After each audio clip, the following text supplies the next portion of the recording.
So in here, in my sieve, I have 3.5 cups of self-raising flour, which I'm sieving because flour, as you can see here, is lumpy. To this, I'm going to just add a good pinch of salt. I'm going to add 1 cup of cream. I'm also going to add lemonade or fizzy drink.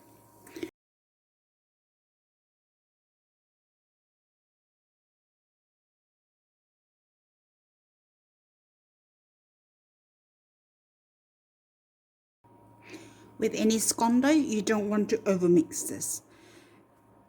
Because you're rolling this out as well, you're working it quite a bit. So I can see it's come together. Okay, so you need to flour your bench because you need a bigger working space. And then you need to put all the contents of your bowl onto the bench. Now, I'm not going to knead this dough. What I'm going to do, however, is bring it together.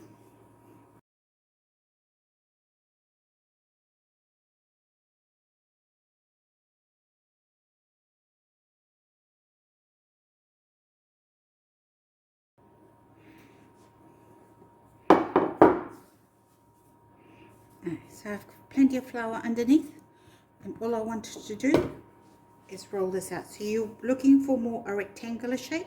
So in the middle, roll out, and then in the middle, roll the other way.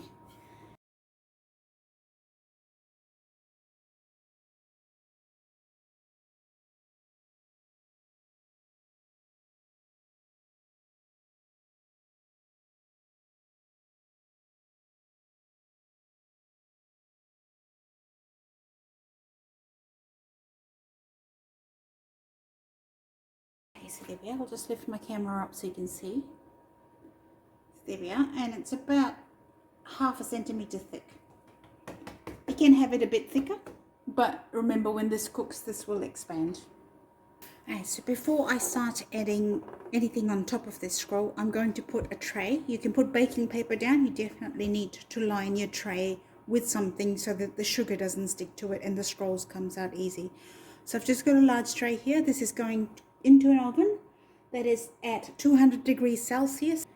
Right, so for the scrolls itself, I'm going to add 100 grams of melted butter, and you just need to put it right on top.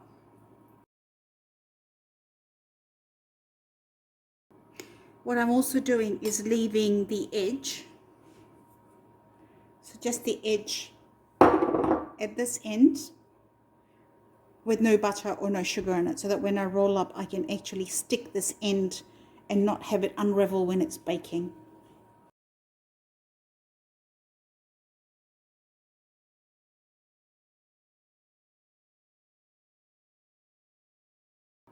Okay, I have a cup of soft brown sugar, to which I'm going to add a tablespoon of cinnamon. I like the cinnamon flavor and I think it just tastes really nice, but you can add less.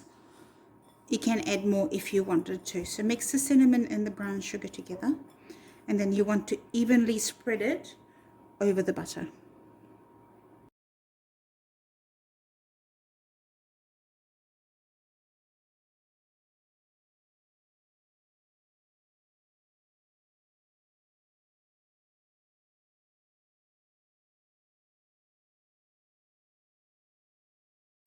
I love apples, so I've diced up some apples here that I'm going to add to my scrolls. You can also add chopped up walnuts. Cinnamon and walnut work very, very well. I don't want all my scrolls to be apple. I want some to be just plain old cinnamon, and then some with apple and cinnamon. So what I'm going to do is layer out half. So I've got some chopped up apples, fresh eating apples. I haven't used Granny Smith apples. I find Granny Smith apples have too much liquid in them, whereas eating apples don't as much. And eating apples are more flavorful with a lot more texture. So I've used 1 eating apple just to do half.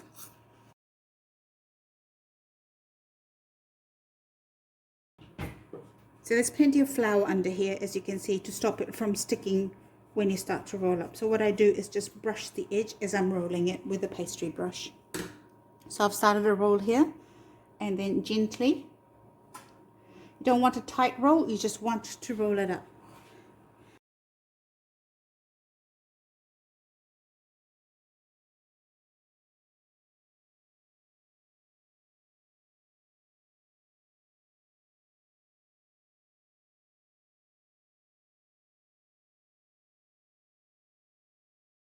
Okay, so I've rolled up my dough to the end where the sugar and the butter is sitting. And the part where I said to leave it, this part here is, I need to wet that a little bit. So all I've got is a little bit of water. I'm just going to use my fingers and just wet the end of the dough.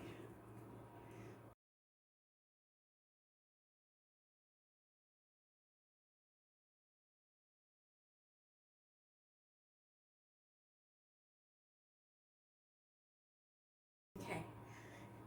Now to cut my dough, I know the apple's somewhere in the middle here, and I can kind of feel it just there. So I'm going to cut here.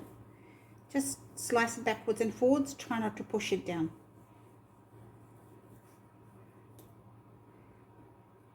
Now I've cut it carefully just because I don't want to lift the whole dough up. It'll just keep stretching if you do that.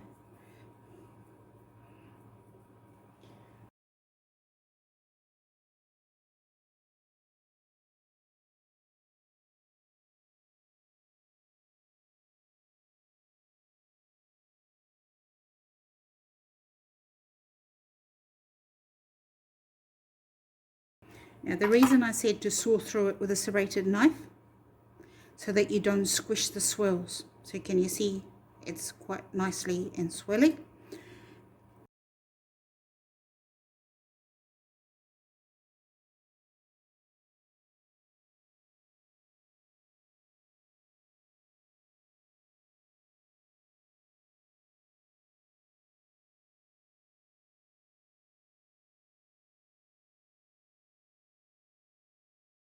Nicely on top.